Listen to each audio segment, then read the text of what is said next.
South ఇండియాలోని అతి తక్కువ ధరలకి రత్నాలను అందించే ఏకైక సంస్థ 6JVR. Hi hello namaste, this is Suvarna. Welcome to Suman TV. ఇప్పుడు ఎక్కడ చూసినా ఒకటే hashtag Harihara Veeramallu.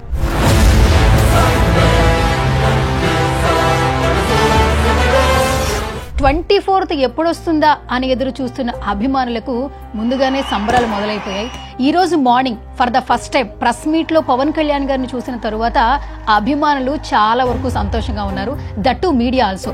So ఇదే అంశానికి సంబంధించి మనతో మాట్లాడడానికి ప్రముఖ జర్నలిస్ట్ ప్రభు గారు ఉన్నారు. ఎప్పుడో నుంచి పవన్ కళ్యాణ్ గారితో ఒక అనుబంధం ఉంది ప్రభు గారికి. సో ఒకసారి ఆ పాస్ట్ మెమరీస్ తో పాటు ప్రెసెంట్ మెమరీస్ కూడా షేర్ చేసుకుందాం.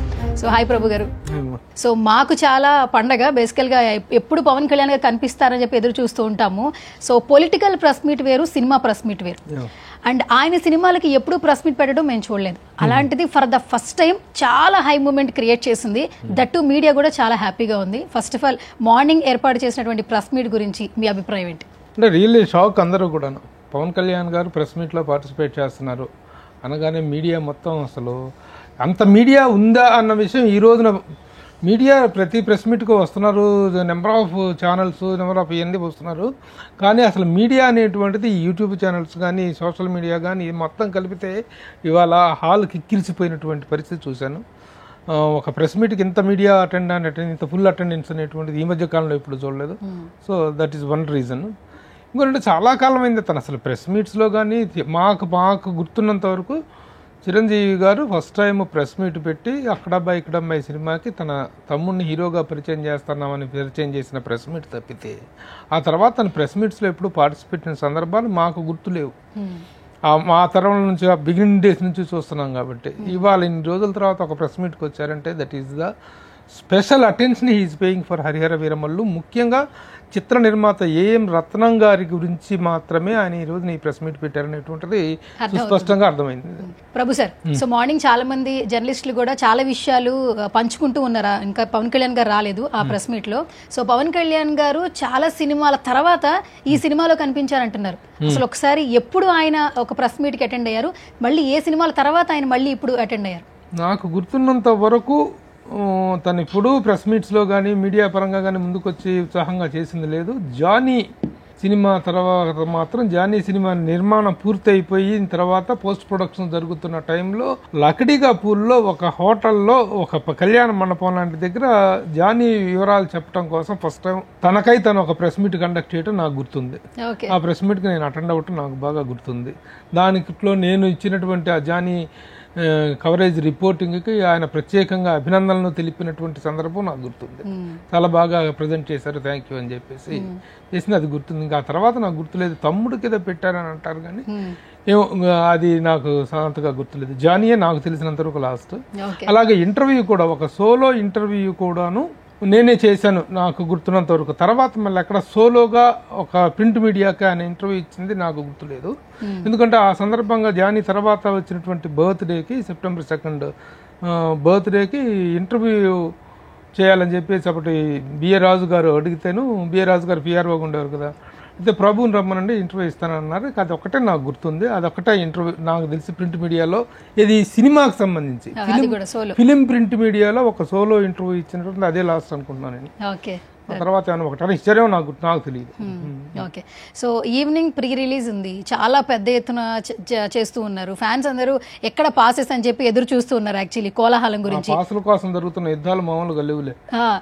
పిఆర్ఓలు అంతా చేతులు ఎత్తేసేసి మా వల్ల కాదండి, మేమేం చేయలేమండి, అటు ప్రభుత్వ వర్గాల నుంచి ప్రెస్ వీటి బ్యూరోక్రసీ నుంచి ప్రెజర్ ఉంది, అన్ని విధాలుగా ప్రెజర్ ఉంది, ఫ్యాన్స్ వైపు నుంచి ప్రెజర్ ఉంది, చాలా టైట్ గా ఉంది పొజిషన్. పాసెస్ విషయంలో మాత్రం చాలా కొట్టుకుంటున్నారు. సో ఇప్పుడు ఈవినింగ్ అయితే ప్రీ రిలీజ్ ఈవెంట్ అనౌన్స్ చేసేసారు ప్రభు సార్. సో సాయంత్రం ఎలాగో ఈవెంట్ ఉంది, కానీ మార్నింగ్ మళ్ళీ ప్రెస్ మీట్ పెట్టారు అని అందరూ ఆలోచిస్తూ ఉన్నారు. సో దీని గురించి ఏం చెప్తారు? నా ఉద్దేశం నేను అనుకోవటం, ఇంత ఇదిగో ఉండి కూడా తను మళ్ళీ మార్నింగ్ ప్రెస్ మీట్ పెడతామంటే పర్టికులర్ గా నిర్మాత ఏఎన్ రత్నం గారి గురించే ఈ ప్రెస్ మీట్ వచ్చి ఆయన పడిన కష్టానికి ఆయన అంటే, ఎందుకంటే ఈవినింగ్ ప్రెస్ మీట్ లో చాలా మంది వేరే గెస్ట్లు వస్తారు. సినిమాటోగ్రఫీ, 2 రాష్ట్రాల సినిమాటోగ్రఫీ మంత్రులు వస్తున్నారు, కర్ణాటక నుంచి ఫారెస్ట్ మినిస్టర్ వస్తున్నారు, ఇంకా మిగతా గెస్ట్లు అందరూ ఉంటారు, వాళ్ళందరూ మాట్లాడతారు. ఇది పెద్ద మ్యాటర్.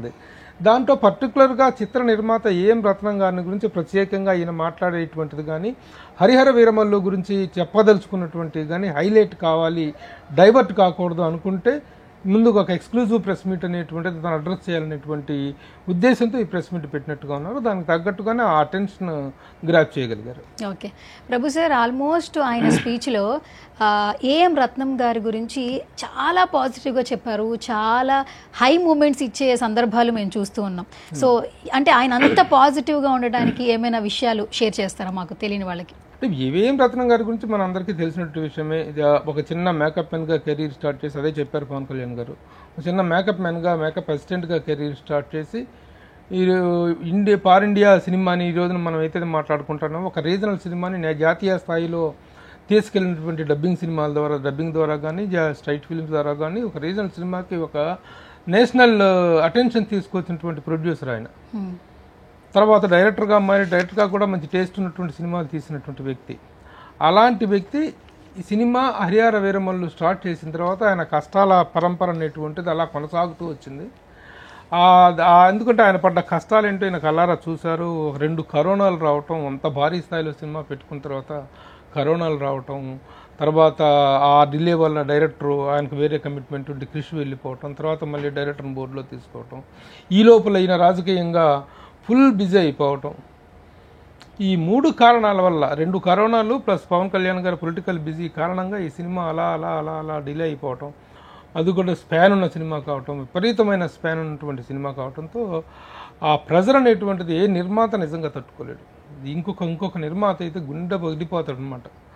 అలాంటి ప్రెజర్ ఆయన అనుభవిస్తున్నాడు ఈ రోజున. నిన్న ఏదో ఒక ప్రెస్ మీట్లో కూడా ఎవరో ఒక జర్నలిస్ట్ ఒక ప్రశ్న అడిగితే ఆ ప్రశ్నకి సమాధానం చెప్పడానికి ఆయన మీరు ఎందుకు ఫెయిల్ అయ్యారు, ఈ సినిమాని చేయటం విషయంలో, ప్రమోట్ చేయటం విషయంలో మీరు ఎందుకు ఫెయిల్ అయ్యారు, ఇంత బజ్ వచ్చినా కూడా మీరు ఎందుకు ఫెయిల్ అయ్యారు అనేటువంటి ఆ ఫెయిల్ అన్న మాట ఆయనకి తట్టుకోలేకపోయాడు. ఎందుకంటే మనిషి ఒకవైపు నరకం అనుభవిస్తున్నాడు ఆర్థికంగా కానీ, ఒక ప్రెజర్స్ విషయంగా కానీ. ఆ టైంలో ఏ ప్రెస్ మీట్లో కానీ ఎవరైనా మాట్లాడితే కానీ దానికి ఒక ఎంకరేజింగ్గా మాట్లాడాలి తప్ప గుచ్చి ఎందుకు ఫెయిల్ అయ్యావు అది ఇదని ఇంట్రాగేట్ చేసిన స్థాయిలో అడిగితే ఎవరు తట్టుకోలేరు. కళ్ళమ్మడి నీళ్ళు వచ్చేసిన అలా కళ్ళమ్మడి నీళ్ళు పెట్టుకొని బయటికి వెళ్ళిపోవటం కనిపించింది.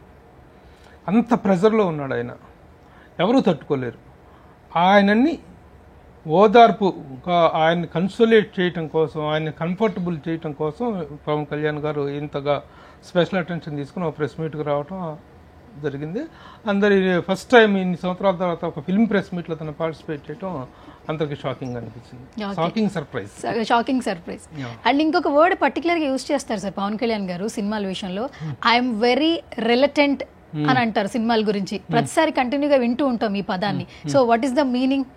రిలక్టెంట్ అంటే ఏంటంటే మొదటి నుంచి కూడా ఆయన ఈ సినిమాల తాలూకు షో బిజులు, ఈ షో బిజుల తాలూకు ఈ తలుకు బిలుకులు, ఈ అటహాసాలు, ఆర్భాటాలు, ఈ హంగు పొంగులు, వీటి మీద ఒక శ్రద్ధ ఉన్నటువంటి వ్యక్తి కాదు, వాటి పట్ల ఒక ఆసక్తి ఉన్నటువంటి వ్యక్తి కాదు.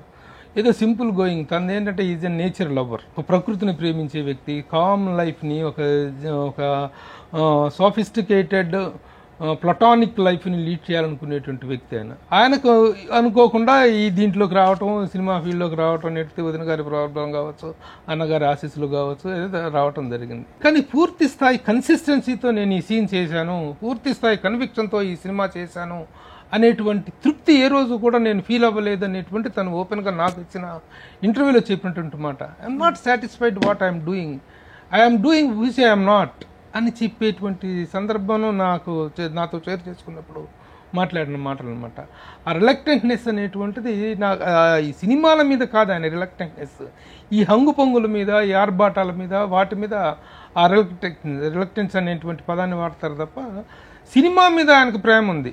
బట్ ఈ సినిమాల్లో చేయటం మీద, వీటి మీద అయిష్టత అనేటువంటిది వ్యక్తం చేస్తుంటారు. That is it. And cinema అంటే మొత్తం టెక్నీషియన్స్ కావచ్చు, కాస్ట్ కావచ్చు, చాలా బాగా కష్టపడ్డారు కోవిడ్ నుంచి ఇప్పటివరకు. ప్రతి ఒక్కరి పేర్లు మెన్షన్ చేశారు. ఒక పేరు మాత్రం మెన్షన్ చేసినప్పుడు ఆడియన్స్ నుంచి ఫుల్ అరుపులు, గోలలు. Is none other than Nidhi Agarwal. తన మీదే వేసుకుని పాపం ప్రమోషన్స్ అన్నీ చేసింది, నాకు చాలా మంచిగా అనిపించిందని చాలా ప్రౌడ్ గా ఆవిడ్ని పొగిడారు. నిజంగా తన భుజాల మీదే వేసుకుని ప్రమోషన్స్ అన్ని సోలో ఇంటర్వ్యూలు ఇచ్చారు కూడా మనం చూసాము. సో ఏం చెప్తారు సార్? అంటే ఇప్పుడు సినిమా రిలీజ్ టైంలో ఇలాంటి సినిమా ఇంత పాన్ ఇండియా ఇది ఉన్నటువంటి సినిమాని నేషనల్ రేంజ్లో ప్రెస్ మీట్లు పెట్టాలి, అటెన్షన్ డ్రా చేయాలి, అన్ని రాష్ట్రాలకు తిరగాలి. కానీ ఆయన ఉన్న పరిస్థితుల్లో అది సాధ్యపడలేదు. ఆ బాధ్యత ఆ అమ్మాయి తీసుకొని ఈ రోజున హీరోయిన్స్ ఎలా ఉన్నారంటే వాళ్ళు నటించిన సినిమాకి దానికి ప్రమోషన్కి రమ్మంటే సినిమాని ప్రమోట్ చేయటమంటే వాళ్ళకి కూడా ప్రమోషన్ దొరుకుతుంది కదా. అలా కాకుండా చాలామంది హీరోయిన్లు ప్రమోషన్లకు రమ్మంటే నిర్మాతలను పెడుతున్న బాధలు హింసలు మామూలుగా లేవు. అలాంటి పరిస్థితుల్లో ఆ అమ్మాయి సోలోగా పవన్ కళ్యాణ్ గారు ఎట్లాగో రావట్లేదు, కనీసం మనమన్నా నిలబడి చేయాలి సినిమాకి అనేటువంటి ఆ రెస్పాన్సిబిలిటీ తీసుకొని చేసి చూసారో దానికి ఆయన థ్యాంక్స్ చెప్పడం అనేటువంటిది is very good gesture from both of them. అది జరిగింది. అందువల్ల ఆయన థ్యాంక్స్ చెప్పడం జరిగింది. ప్రత్యేకించి థ్యాంక్స్ మన రెస్పాన్సిబిలిటీ నువ్వు తీసుకున్నావని చెప్పి.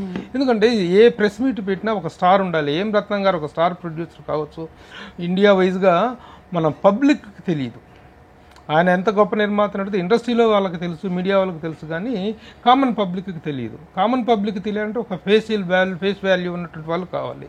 పవన్ కళ్యాణ్ గారు is not in a position to participate in each and every press meet. ఆ రెస్పాన్సిబిలిటీ ఆ అమ్మాయి తీసుకున్నందుకు ఆయన ప్రత్యేకంగా అభినందించారు. అంటే అటు నిధి అగర్వాల్ని అభినందిస్తూనే సినిమా గురించి తన ఒపీనియన్ చెప్పారు. అనాథగా వదిలేసానేమో అనిపించింది, ఇది నా సినిమా, నేను ఖచ్చితంగా వదలను, అందుకే వచ్చానని చెప్పి అన్నారు. అది కూడా ఏం రత్నం గురించి అన్నారు. సో ఆ వర్డ్స్ చాలా కనెక్ట్ అయినాయి చాలా మంది ఆడియన్స్ కి. సో అలా మాట్లాడేటప్పుడు ఆ స్పీచ్ లో మీరు డైరెక్ట్ గా అక్కడే ఉన్నారు, యాక్చువల్లీ లైవ్ లో ఉన్నారు.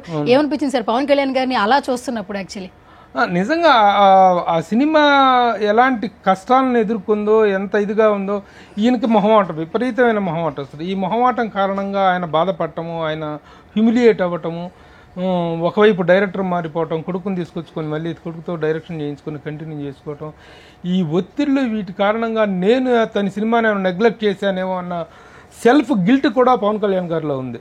ఆ కారణంగానే now he has come and attended this press meet. So ఇంకొకటి ఏంటంటే ఎఫ్డిసి చైర్మన్ గా ఏం రత్నం గారు ఉండాలి అని ప్రతిపాదించారు పవన్ కళ్యాణ్ గారు. సో ఫస్ట్ ఆఫ్ ఆల్ ఆ వర్డ్ గురించి మీ అభిప్రాయం తెలియజేయండి. అసలు మామూలుగా ఇది చాలా కాలంగా నడుస్తుంది. తెలుగుదేశం పార్టీ కూటమి ప్రభుత్వం అధికారంలోకి వచ్చినప్పటి నుంచి కూడా కార్పొరేషన్ పదవులు కానీ మిగిలిన మంత్రి పదవులు, మంత్రివర్గ విస్తరణ అనేటువంటి కార్యక్రమాలు అవి పరిశీలన జరుగుతూ ఉన్నాయి. అయితే ఎఫ్డిసి చైర్మన్ పదవి ఎవరికి అనేటువంటి దానికి ఈయన పేరు సజెస్ట్ చేయటం అనేటువంటి జరిగింది. చాలా కాలం అయింది జరిగి కూడా ఈ రోజున దాన్ని మరి ఈ స్టేజ్ మీద నేను ఎన్ని ఎఫ్డిసి పదవికి ప్రతిపాదించాను అని ఓపెన్ గా అనౌన్స్ చేయటం అనేటువంటిది నిజంగా ఒక షాకింగ్ సర్ప్రైజ్.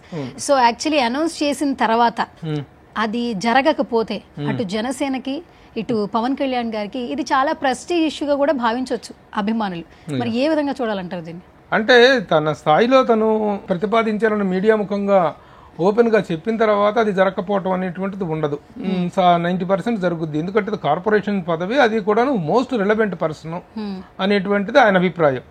ఈ ఇంత కష్టాలు పడినటువంటి వాళ్ళు, సినిమా మేకింగ్ లో ఉన్నటువంటి కష్ట నష్టాలు తెలిసిన వాళ్ళు కాబట్టి ఎఫ్డిసి చైర్మన్ పదవికి నేను ప్రతిపాదిస్తున్నానని ఆయన ఓపెన్ గా చెప్పారు. అది చాలా షాకింగ్ గా ఉంది. మళ్ళీ ఆయనే ఇంకొక క్వశ్చన్ కూడా తీసుకున్నారు. నేను మాక్సిమం ప్రయత్నిస్తున్నాను, ఏమో చివరి వల్ల ఏం జరుగుతుందో ఏమో అనేటువంటిది కూడా ఒక చిన్న క్వశ్చన్ వదులుకున్నారు తను. ఓకే. అండ్ దట్ ఇంకోటి సినిమాటోగ్రఫీ శాఖ మంత్రిగా కందుల దుర్గేష్ గారిని చూస్తున్నాం జనసేన నుంచి. మరి ఇప్పుడు తెలుగుదేశం పార్టీ నుంచి ఎవరో ఒక వ్యక్తి ఉంటే బాగుంటుందని, ఎఫ్డిసి చైర్మన్ గా ఉంటే బాగుంటుందని ఇటు తెలుగుదేశం పార్టీ నుంచి సభ్యులు కోరుకుంటున్నారు. మరి ఇది ఎటు నుంచి ఎటు వెళ్తుందంటారు? ఇది చాలా మనం ఆన్సర్ చేయాల్సినటువంటి క్వశ్చన్ కాదు యాక్చువల్గా. బట్ అది రాజకీయ పరంగా ఉన్నటువంటి ఒత్తిళ్లలో కానీ వీటిలో కానీ ఎలాంటి నిర్ణయం తీసుకుంటారు అనేటువంటిది తెలియదు. ఇప్పుడు కార్పొరేషన్ పదవి, ముఖ్య సినిమాటోగ్రఫీ అనేటువంటి కీలక శాఖ, అది ఆయన చేతి వీళ్ళకి ఇచ్చారు, జనసేనకి ఇచ్చారు. కందుల దుర్గేష్ గారు ఉన్నారు. ఇప్పుడు ఎఫ్డిసి కూడాను పెద్ద ఇదేం కాదు కదా, ఒక కార్పొరేషన్ చైర్మన్ పదవి, రిలవెంట్ పదవి. ఈయన అడిగిన వ్యక్తి మామూలు వ్యక్తి కాదు కాబట్టి వాళ్ళు కన్సిడర్ చేసే అవకాశం ఉంది అనేటువంటిది మనం ప్రస్తుతం అనుకోవాల్సి ఉంది. ఒకవేళ కాకపోయినా దాని గురించి పెద్ద సీరియస్గా తీసుకోవాల్సిన మ్యాటర్ అయితే ఏం కాదు. ఇప్పుడున్నటువంటి పరిస్థితులను బట్టి చంద్రబాబు నాయుడు గారు, ముఖ్యమంత్రి గారు ఎలాంటి నిర్ణయం తీసుకుంటారు అనేటువంటిది మనం have to wait and see. Okay sir, Tollywood లో కొంతమంది హీరోలకి ప్రత్యేకంగా బెనిఫిట్ షోలు చాలా కీ రోల్ ప్లే చేస్తాయి. అంటే ఫ్యాన్స్ ఎదురు చూస్తుంటారు బెనిఫిట్ షోలు ఎప్పుడు అని. అంటే బుక్ మై షోకి వెళ్ళరు, ముందే బెనిఫిట్ షో ఎక్కడ ఎన్ని వేలనో కొనుక్కొని చూస్తారు. ఫస్ట్ డే వాళ్ళ అభిమాని హీరో సినిమా థియేటర్ లో చూడాలి, గోల్ చేయాలని కోరుకుంటూ ఉంటారు. హరిహర వీరమల్లు సినిమాకి వస్తే అసలు ఫస్ట్ ప్రీమియర్స్ ఏ విధంగా ఉంటాయి, అసలు ఫ్యాన్స్ చాలా గోల్ చేస్తున్నారు, కింద కమెంట్స్ కూడా పెడుతున్నారు, వాటి గురించి డీటెయిల్స్ చెప్పమని ఏం చెప్తారు బెనిఫిట్ షోస్ గురించి? ఆ డీటెయిల్స్ గురించి నాకేమైనా తెలిస్తే మీకేమైనా చెప్పచ్చు. ఆ డీటెయిల్స్ గురించి చెప్పే పరిస్థితుల్లో కూడా రత్నం గారు లేరు. ఇవాళ ఫంక్షన్ పూర్తయిన తర్వాత బెనిఫిట్ షోల గురించి వాటి గురించి నిర్ణయం తీసుకునే అవకాశం ఉంటుంది. ఏదేమైనా fans are waiting. Benefit shows వేస్తే మాత్రం డెఫినెట్గా it will fetch to the film. మంచి టాక్ వచ్చింది అనేటువంటిది వినిపిస్తుంది. ట్రైలర్ కూడా చూసాం, సాంగ్స్ కూడా చూసాం. సో మంచి బజ్ ఉంది. ఎంతవరకు ఇది అవుతుంది అనేటువంటి మనం had to wait and see. Okay sir, trailer చూసేసాము, గ్లిమ్స్ చూసాము, సాంగ్స్ చూసాము. పవన్ కళ్యాణ్ గారి లుక్ నార్మల్ గా లేదు. సో ఫ్యాన్స్ ఈగర్ గా వెయిట్ చేస్తున్నారు 24th ఎప్పుడు వస్తుందని. సో పవన్ కళ్యాణ్ గారి ఫ్యాన్స్ కి మీరు ఏమైనా ఫీస్ట్ లాగా ఏమైనా ఒక 2 విషయాలు ఈ బజ్ కొంచెం ఇంకా కొంచెం జోష్ ఇచ్చేలాగా ఏమైనా చెప్తారా పవన్ కళ్యాణ్ గారి ఫ్యాన్స్ కి? ఇప్పటిదాకా మాట్లాడిన ప్రతి మాట పవన్ కళ్యాణ్ గారి ఫ్యాన్స్ కి రిలేట్ అయ్యేటువంటి మాటలే. యాక్చువల్గా ఏంటంటే ఈ సినిమా కేవలం పవన్ కళ్యాణ్ గారు చేసినటువంటి ఇంతకుముందు చేసినటువంటి రెగ్యులర్ కమర్షియల్ సినిమాల రేంజ్లో కాకుండా ఇది ఒక నేషనల్ అప్పీల్ ఉన్నటువంటి నేషనల్ వైడ్ కంటెంట్కి కనెక్ట్ అయ్యేటువంటి కంటెంట్. ఇది ఒకటి చారిత్రాత్మక సినిమా అయినా ఒకప్పటి పీరియడ్ ఫిల్మ్ అయినప్పటికీ కూడాను కనెక్ట్ అయ్యేటువంటి సినిమా. అలాగే దాని వెనక ఎంతో కష్టం. దీన్ని ఇంకొకటి అతి ముఖ్యమైనటువంటి విషయం ఏంటంటే ఈ సినిమా స్టార్ట్ అయ్యేటప్పటికి పవన్ కళ్యాణ్ గారు రాజకీయంగా చాలా లోలో ఉన్నారు. 2 చోట్ల పోటీ చేసి 2 చోట్ల ఓడిపోవటం, జనసేన పార్టీ అనేటువంటి దాన్ని కనీసం ఇది కూడా లేకపోవటం. కానీ ఈ రోజున పరిస్థితి టోటల్ రివర్స్. ఎక్కడ 2 చోట్ల గెలవని అభ్యర్థి ఎమ్మెల్యే కార్పొరేటర్కి తక్కువ, ఎమ్మెల్యేకి తక్కువ, కార్పొరేటర్కి ఎక్కువ అనేటువంటి నిందలు పడ్డ వ్యక్తి, అవమానాలు పడ్డ వ్యక్తి ఛాలెంజ్ చేసి అధపాతానికి తొక్కకపోతే నా పేరు పవన్ కళ్యాణ్ కాదు, నా పార్టీ జనసేన కాదని ఛాలెంజ్ చేసి ఈ రోజున 100% భారతదేశ చరిత్రలోనే కాదు ప్రపంచ రాజకీయ చరిత్రలోనే 100 అనేటువంటి రిజల్ట్తో బయటకు వచ్చి ఉప ముఖ్యమంత్రి పదవి చేపట్టినటువంటి వ్యక్తి ఇంత కష్టం తర్వాత వస్తున్నటువంటి ఒక సినిమా ఇది. ఇన్ని రోజులు అవైటింగ్ తర్వాత వస్తున్న ఒక సినిమా ఇది. కాబట్టి డెఫినెట్గా ఈ సినిమా మీద ఎక్స్పెక్టేషన్ ఉంటే Pawan Kalyan fans are very eagerly waiting. ఒక పవన్ కళ్యాణ్ ఫ్యాన్స్ కాదు, పవన్ కళ్యాణ్ ఫ్యాన్స్ అయినా, రామ్ చరణ్ ఫ్యాన్స్ అయినా, ఎవరి ఫ్యాన్స్ అయినా, ఎవరైనా అందరూ కూడా ఆయన ఫ్యాన్స్. మెగాస్టార్ చిరంజీవి గారి ఫ్యాన్స్. ఆ కాంపౌండ్ అదంతా దట్ జుబిలియన్స్ అదంతా కూడాను they are all eagerly waiting. So we hope the film will succeed. ఎందుకంటే మిగతా అంత కంటెంట్స్ వైజ్ సాటిస్ఫాక్టరీ ఇది వచ్చింది కాబట్టి మంచి రిజల్ట్ వస్తుందని ఆశిస్తున్నాను. ప్రభు సార్, యాక్చువల్లీ సినిమా గురించి హైప్ చేసే క్రమంలో ఏం రత్నం గారి గురించి చెప్పే మాటల్లో ఒక వర్డ్ యూజ్ చేశారు పవన్ కళ్యాణ్ గారు. ఈ సినిమా నాది అని వచ్చాను, ఈ సినిమాని బలం చేయడానికి నేను ఉంటాను, నేను తర్వాత సినిమాలు చేస్తానో లేదో తెలియదు. ఆ మాట అన్నప్పుడు అందరూ ఆల్మోస్ట్ నెక్స్ట్ సినిమాలు చేయరా ఏంటి అంటే ఈ షెడ్యూల్కి పొలిటికల్ జర్నీకి ఏంటంటే సినిమాలు చేసుకుంటారని ప్రతిపక్షాలు అంటూ ఉన్నారు. కాబట్టి సినిమాలు నిజంగానే చేయరా, ప్రతిపక్షాల మాటల వల్ల చేయరా అన్న ఒక చిన్న సందేహం కూడా వచ్చేసింది. చాలా మంచి ప్రశ్న అడిగామ్మా. దీనికి నేను గతంలో కూడా చాలాసార్లు చాలా గట్టిగా ఇచ్చాను. పవన్ కళ్యాణ్ గారి మీదనే తీవ్ర స్థాయిలో నేను ధ్వజమెత్తిన సందర్భం ఉంది. ఎందుకంటే ఆయన ఆ స్టేట్మెంట్లో ఇవ్వటం అనేటువంటిది కరెక్ట్ కాదు. ఇప్పుడే కాదు నేను సినిమాలు చేయను అనేటువంటి మాట. మీ సినిమా నటుడు కాబట్టి మీకు ఇది వచ్చింది, సినిమాల నుంచి వచ్చిన గ్లామర్, సినిమా నుంచి వచ్చినటువంటి చరిష్మా, ఇంత ఆదరణ అనేటువంటిది దేశవ్యాప్తమైనటువంటి ఆదరణ ఈ రోజున వచ్చిందంటే మూలం సినిమా. అలాంటప్పుడు ఈ రాజకీయ నాయకులు దేశవ్యాప్తంగా కోటాను కోట్ల పడగలెత్తినటువంటి రాజకీయ నాయకులు చాలామంది ఉన్నారు. ఎవరైనా వాళ్ళ వ్యాపారాలు వదిలేసుకొని రాజకీయాలు చేస్తున్నారో ఇక్కడ ఉన్నటువంటి మంత్రులు కానీ, ముఖ్యమంత్రులు కానీ, లేకపోతే ఎవరైతే దేశవ్యాప్తంగా ఎవరైనా వాళ్ళ సొంత వ్యాపారాలు మానుకొని వచ్చి రాజకీయాలు చేస్తున్నారో చేయట్లేదుగా. రాజకీయాలకు చేసుకుంటారు, వ్యాపారాలు చేసుకుంటారు, రాజకీయాలు చేసుకున్నారు. అలాగే సినిమా వాడు అయిన మీరు సినిమాలు వదిలేస్తాననేటువంటి మాట మాట్లాడటం కరెక్ట్ కాదు. అది నేను మొదటి నుంచి చెప్తుంది. అలాగని చెప్పేసి పూర్తి స్థాయిగా రాజకీయాలకు వెళ్ళి నమ్ముకే ఓట్లేసిన ప్రజల్ని ఇచ్చేయమని చెప్పలు. సినిమా వదిలేస్తున్నాననే మాట అనద్దు. ఆ మాట చెప్పటం వల్ల మీకు వచ్చే ప్రయోజనం ఏమీ లేదు. మీరు సినిమా గ్లామర్ అనేటువంటిది మీకు ఒక శ్రీరామ రక్ష లాంటిది. అదే మమ్మల్ని సాంప్రదాయ ప్రేక్షకునికి దగ్గర చేస్తుంది. అవసరం ఉన్నప్పుడు, అవకాశం ఉన్నప్పుడు, ఒక ప్రత్యేకమైన తరహా పాత్ర దొరికినప్పుడు, ఒక ఛాలెంజింగ్ క్యారెక్టర్ దొరికినప్పుడు మీ హాలిడేస్ని సినిమా కేటాయించండి. ప్రతి ఎక్కడికి హాలిడే ఉంటుంది కదా, గవర్నమెంట్ ఎంప్లాయీస్ అందరికీ హాలిడేస్ ఉంటుంది. అలాగే గవర్నమెంట్ మంత్రికి హాలిడే ఉండదా? ఆ హాలిడేస్ని కేటాయించి సినిమాలు చేయండి. కానీ సినిమాను వదులుకుంటున్నాను, సినిమాను త్యజిస్తున్నాను, సినిమాకు రాజీనామా చేస్తున్నాను ఇలాంటి పదాలు పవన్ కళ్యాణ్ నోటి నుంచి వస్తే మాత్రం అవి ఫ్యాన్స్కి చాలా చాలా బాధాకరంగా అనిపించేటువంటి. మరి ఆయన ఏ నిర్ణయం తీసుకుంటారు ఆయన ఇష్టం. Right. Thank you sir, thank you so much. Right.